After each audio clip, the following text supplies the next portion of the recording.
Take example number 11. This is our question and this is our given condition. ठीक है, we have a circle with centre O and we have some angles. Angle CAB is 25 degree. Where is angle CAB? This is CAB. This angle is 25 degree. Again angle ADB is 35. ADB. This angle is 35 और हमको क्या पता करना है, angle ABC कितने degree का होगा. ठीक है, ये पता करना है. किधर है एंगल ABC? ABC, ये पूरा angle. This is angle B. A और C के बीच बनने वाला एंगल B, ये निकालना है.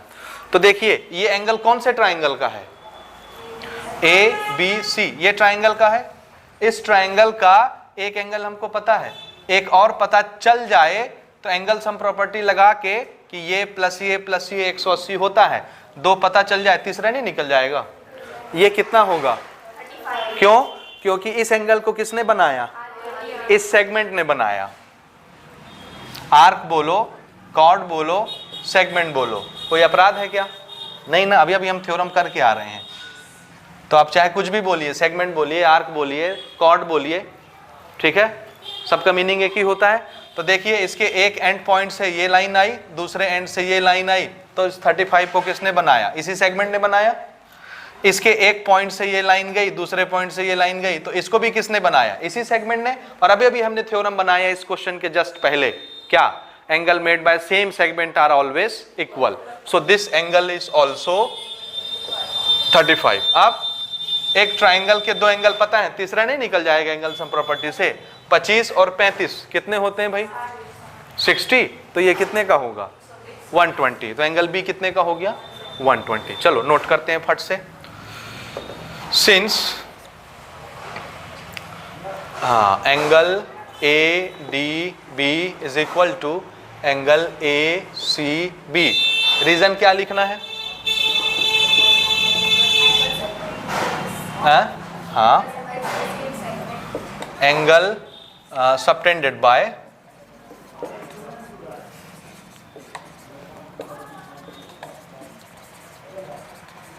Same segment. ठीक है, इक्वल होता है, इतना काफी है ना. तो ये दोनों एंगल बराबर हो गए 35-35 के. अब सीधे हमको क्या देखना है?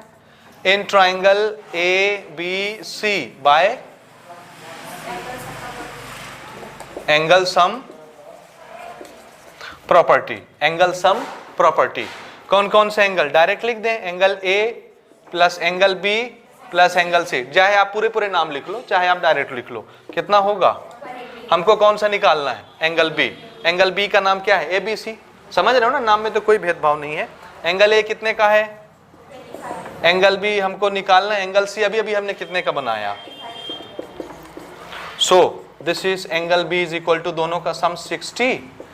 उधर माइनस हो गया तो एंगल B कितने का आ गया? 120. इसी को हम क्या लिख सकते हैं? ABC 120. This is our answer. ठीक है, इसके बाद एक लास्ट क्वेश्चन रह गया है, वो भी कवर करके फिर आपको छुट्टी देते हैं. नेक्स्ट क्वेश्चन हम लोग डिस्कस कर रहे हैं एग्जांपल नंबर 12 और हमारा क्वेश्चन है prove that the circle drawn on any one of the equal sides of an isosceles triangle as diameter bisect the base. थोड़ा सा क्वेश्चन आप बार बार पढ़ेंगे तब जाके आपको समझ में आएगा कि क्वेश्चन के अंदर फीलिंग क्या है. ठीक है ना. सबसे पहले समझिए, मैं आपको बता रहा हूँ ना, इधर देखिए, बाद में घर में पढ़ते रहिएगा आराम से. ठीक है, तो ये एक ऐसा क्वेश्चन है जिसको आप 10 बार पढ़ोगे तब आपको समझ में आएगा. ठीक है, ठीक है ना. बार बार पढ़ के देखिए तब समझ में आएगा. देखिए क्या है, एक आइसोसेलेस ट्राइंगल है. क्या है हमारी गिवन कंडीशन? गिवन कंडीशन क्या है? Triangle ABC is an isosceles triangle. और आइसोसेलेस ट्राइंगल की प्रॉपर्टी क्या होती है? दो साइड इक्वल. और दो साइड इक्वल हैं तो ये अपोजिट के एंगल भी क्या हो जाएंगे? हमको एंगल से कोई लेना देना नहीं है, मत बनाइए. लेकिन साइड तो बराबर है, ये तो मालूम है. कौन से दो साइड बराबर हो गए? एक ये और एक ये. आइसोसेलेस है इसलिए दो साइड बराबर होंगे, तो मैंने ये AB और AC बराबर बनाया है. दो साइड कौन से बराबर है दिखे आपको? कौन से? AB और AC. अब जो दो साइड बराबर है ना, उसमें से एक साइड को पकड़ लो, चाहे इसको पकड़ लो चाहे इसको पकड़ लो. उस साइड के बिल्कुल बीचों बीच टुकड़े करिए, यानी मिड पॉइंट खोजिए. मिड पॉइंट मान लो यही है, तो ये जितना बड़ा ये इतना ही बड़ा, ठीक है। इसको बनाइए सेंटर, ये लीजिए रेडियस, और ऐसे एक सर्कल बना लीजिए। क्या करना है? हाँ, तो अगर ये सेंटर है, ये और ये बराबर हो गया क्योंकि मिड पॉइंट है, तो ये रेडियस, तो सर्कल इस एंड को टच करके, इस एंड को टच करके ऐसे जाएगी, तो ये क्या बन जाएगा? डायमीटर। यही बोल रहा है क्वेश्चन कि आइसोसेलेस ट्राइंगल के एक जो दो इक्वल साइड होते हैं उसमें से एक को क्या बना लीजिए? डायमीटर। ऐसा सर्कल बनाइए कि एक साइड क्या बने उसका? डायमीटर। समझ आया? तो जब आप ऐसा सर्कल बनाएंगे तो इस ट्राइंगल का, आइसोसेलेस ट्राइंगल का जो बेस होगा, बेस को वो सर्कल बाइसेक्ट कर देगी, यानी दो बराबर बराबर टुकड़े कर देगी। This is your question. समझ आया? आइसोसेलेस ट्राइंगल में दो साइड इक्वल होते हैं, किसी भी दो इक्वल साइड में से एक साइड को डायमीटर मान के सर्कल बना लीजिए। एक सर्कल ऐसा कि एक साइड क्या हो जाए? डायमीटर बन जाए। वो सर्कल जब बनेगी तो इस आइसोसेलेस ट्राइंगल के बेस को क्या कर जाएगी? बाइसेक्ट, यानी सर्कल इसको ऐसी जगह काटेगी कि ये दोनों क्या हो जाएंगे? बराबर बराबर टुकड़े में टूट जाएंगे, बेस बाइसेक्ट हो जाएगा। आया समझ में? ये हमको प्रूव करके दिखाना है कि ऐसा होता है, ठीक है। तो जैसा मैंने आपको बताया, इसके बीचों बीच वाले मिड पॉइंट को खोजा, ये रेडियस बराबर हुआ, रेडियस लेकर के हमने एक सर्कल बनाया। अब मेरे पास कोई मशीन नहीं है तो मैं टेढ़ा मेढ़ा बना सकता हूं, ठीक है। आपको खाली भावनाओं को समझना है अभी।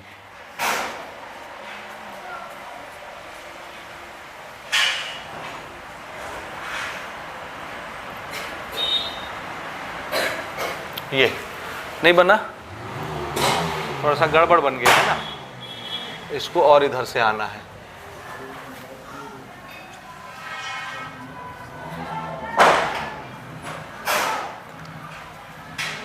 ये ठीक है, सर्कल जैसा दिख रहा है ना? दिखा? ठीक। ये सर्कल, ये एक साइड डायमीटर बन गई, ये वाली साइड और ये वाली साइड क्या है? बराबर, आइसोसेलेस के, ठीक है। और इस सर्कल के लिए ये साइड क्या है? Diameter. This is centre O, ये डायमीटर हो गई। तो ये सर्कल जब बेस को काटेगा, जहां पर भी काटेगा वो क्या होगा? इस बेस का mid point. Suppose this point is M, mid point. तो अगर मैं यहां से एक लाइन परपेंडिकुलर ड्रॉ करूं, कहां से? यहां से, ये देखिए ना, यहां से। अच्छा, ठीक है, यहां से एक परपेंडिकुलर मैं ड्रॉ कर रहा हूं, ये दिस इज द परपेंडिकुलर, या इसको डार्क कर लेते हैं, ये ठीक है। तो ये एक ऐसा पॉइंट होगा जो इस बेस BC को क्या कर देगा? बाइसेक्ट, यानी BM और CM दोनों क्या हो जाएंगे? इक्वल हो जाएंगे। समझ आया? ऐसा होता है, हमको प्रूव करके दिखाना है। तो अगर मुझे ये बताना है कि BC बाइसेक्ट हो गई तो मुझे क्या इक्वल करके दिखाना पड़ेगा? BM और CM इक्वल। तो अगर मैंने CM और BM इक्वल कर दिए तो ऑटोमेटिकली क्या प्रूव हो गया? हाँ, क्या प्रूव हो गया? कि ये क्या हो गया है? BC। भाई ये और ये बराबर हमने प्रूव किए तो क्या प्रूव हो जाएगा? BC क्या हो गया है? बाइसेक्ट। यही तो प्रूव करना है, समझे? अब फिर से याद करिए, हमको दो साइड बराबर करने हैं, तो साइड बराबर कब होता है? जब दो ट्राइंगल कॉन्ग्रुएंट हो और ये दोनों साइड दोनों अलग अलग ट्राइंगल के करस्पॉन्डिंग पार्ट्स हों, समझे? इसीलिए हमने ये परपेंडिकुलर गिरा के इसको जोड़ा, जहां पर सर्कल इसको काट के गुजर रही है बेस को, वहां से एक ये लाइन हमने ज्वाइन की कंस्ट्रक्शन करके, ताकि एक ये क्या बन जाए? AMB क्या बन जाए? ट्राइंगल, और दूसरा AMC ट्राइंगल। दो ट्राइंगल दिखे? अच्छा, थोड़ा सा बताइए मुझे शुरू से क्या क्या था, प्रूफ क्या करना है? गिवन समझ में आ गया? और एक और चीज लिख लेते हैं, ये भी गिवन में लिखो, circle with centre O and AB is a diameter. ठीक बात? ठीक। अब हमको प्रूव क्या करना है? टू प्रूव, बोलिए जरा, क्या प्रूव करना है ना? हम ये चाहते हैं कि ये लाइन बाइसेक्ट होकर के दिखे, तो हमको क्या प्रूव करना पड़ेगा? हाँ, BM is equal to CM, यही प्रूव करना है ना। ये दोनों बराबर हो जाएंगे तो ये लाइन क्या हो गई? बाइसेक्टेड। किसने किया? सर्कल ने। जहां पर काटा तो सर्कल ने बाइसेक्ट किया, ठीक है। ये प्रूव हो जाएगा। या इसको ऐसे भी लिख सकते हैं, सर्कल बाइसेक्ट BC, ये हमको प्रूव करना है। समझ आया स्टेटमेंट? कंस्ट्रक्शन क्या किए? Construction join A to M। M कौन सा पॉइंट है जहां पर नहीं, मिड पॉइंट तो हमको अभी बनाना है इसको ना। M कौन सा पॉइंट है जहां पर सर्कल ने बेस को इंटरसेक्ट किया? यहां पर लिख सकते हैं M is a point at which circle intersect the base BC। समझ आया? M को कैसे आप आइडेंटिफाई करेंगे? M वो पॉइंट है जहां पर सर्कल इस बेस को इंटरसेक्ट करके जाती है, काट के जाती है। अभी हमको नहीं पता है कि वो मिड पॉइंट है कि क्या, वही तो लाना है प्रूफ करके। ठीक है, चलिए प्रूफ कैसे बनाएंगे? फिर से याद करिए, हमेशा याद रखिए ऐसे क्वेश्चनों के लिए दो साइड बराबर करनी, क्या करना पड़ेगा? दो ट्राइंगल कॉन्ग्रुएंट बनाने पड़ेंगे। तो एक साइड ये, एक साइड ये, तो ये फंसा इस ट्राइंगल में और ये वाली साइड फंसी इस ट्राइंगल में, ये दोनों करस्पॉन्डिंग साइड हैं। तो दोनों ट्राइंगल को क्या करना है हमको?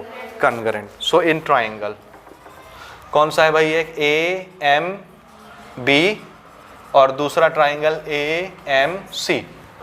ठीक, बोलिए जरा क्या करना होगा हमें?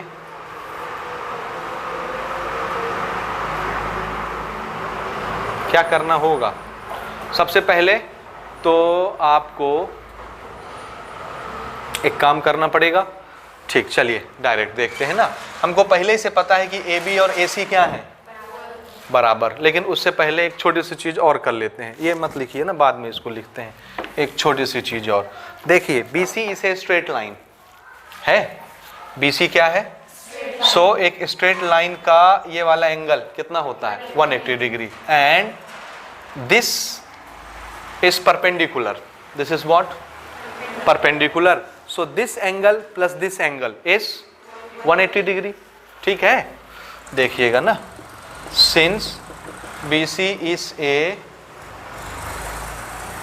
Straight line, therefore angle BMC is 180 degree. दिखा? BMC यानी ये वाला टोटल एंगल कितना होगा? 180 डिग्री होगा। अब BMC किससे बना है? दो एंगल कौन से हैं? एक है एंगल BMA और दूसरा एंगल है AMC या CMA, कुछ भी। ये दोनों एंगल के सम से बना ना। तो इन दोनों का सम कितना? 180 डिग्री। तो इसको मैं इधर लिख दूं 180 डिग्री BMC की जगह। तो ये एंगल प्लस ये एंगल कितना? 180 डिग्री। क्या बोलेंगे आप इसको? बोलेंगे दो एंगल का सम 180 हो रहा है तो लीनियर पेयर। तो ये एंगल प्लस ये एंगल कितना? कितना? 180 डिग्री हुआ। अब जरा देखिए, कोई मुझे बताएगा कि ये एंगल कितने का? क्यों 90? एंगल कहां परपेंडिकुलर है? किसने बोला आपको परपेंडिकुलर है? मैंने तो एक बार भी नहीं शब्द इस्तेमाल किया परपेंडिकुलर। ये एंगल कितने का होगा? बोलो बोलो। 90 डिग्री होगा। क्यों होगा? क्योंकि सर आप बोल रहे हैं इसलिए होगा? नहीं, इसलिए होगा क्योंकि ये कौन है? सर्कल। ये कौन है? डायमीटर। डायमीटर के एक एंड से लाइन आई सर्कल तक, ये दूसरे एंड से लाइन आई सर्कल तक, ये। तो एक डायमीटर ने इस एंगल को सबटेंड किया है, और जब भी डायमीटर सबटेंड करता है तो एंगल कितने का होता है? 90। कौन सा एंगल डायमीटर सबटेंड कर रहा है? BMA। So this angle is 90 degree plus AMC। मैं इसको इधर नहीं लिखता भैया, यहीं लिख देता हूं ना 180। ये तो AMC कितने का आया?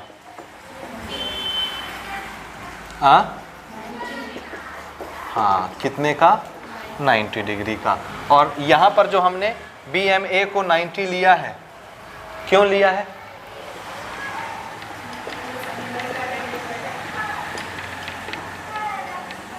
Subtended bye diameter AB। ठीक है, इसको डायमीटर ने बनाया इसलिए एंगल कितना 90। अब 90 और ये मिल के कितना 180, तो ये भी कितने का 90 का, तो ये एंगल भी 90 का हो गया। अब ये भी 90, ये भी 90। दो ट्राइंगल, पहला दूसरा, एक ट्राइंगल में एक एंगल 90 का, दूसरे ट्राइंगल में एक एंगल 90 का, राइट एंगल राइट एंगल। देखिए in triangle BMA and triangle CMA, इसमें देखिए पहला एंगल BMA और इसमें एंगल CMA ईच 90 डिग्री। कोई शंका है आपको इसके 90 डिग्री में? यहां से प्रूव कर लिए ना दोनों 90 हैं, क्यों है समझ आ गया होगा। ठीक, फिर से 90 के सामने वाला हाइपोटेनियस, 90 के सामने वाला, और ये आइसोसेलेस के साइड हैं, इसलिए दोनों के हाइपोटेनियस बराबर। कौन से? इसका AB और इसका AC, ये तो गिवन में ही दिया हुआ था AB AC बराबर। अगली चीज AM इस ट्राइंगल में भी है, AM इस ट्राइंगल में भी है, कॉमन साइड।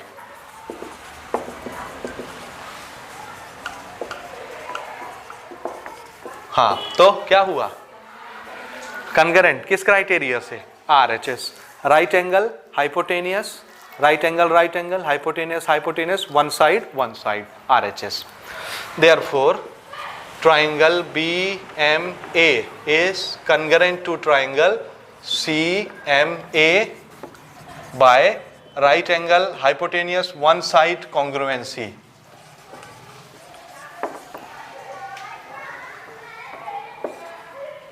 ठीक है, this is the reason। And now if two triangles are congruent then all corresponding sides are equal। हमको कौन से corresponding sides चाहिए? BM और CM। Therefore BM is equal to CM, reason CPCT। और अगर ये दोनों बराबर हो गए तो BC क्या हो गया? दो टुकड़े में टूट गया, बाइसेक्ट हो गया, and M is a midpoint।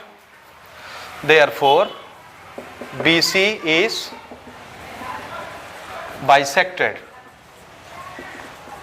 by circle whose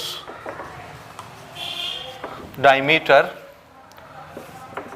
AB is one of two equal sides of an isosceles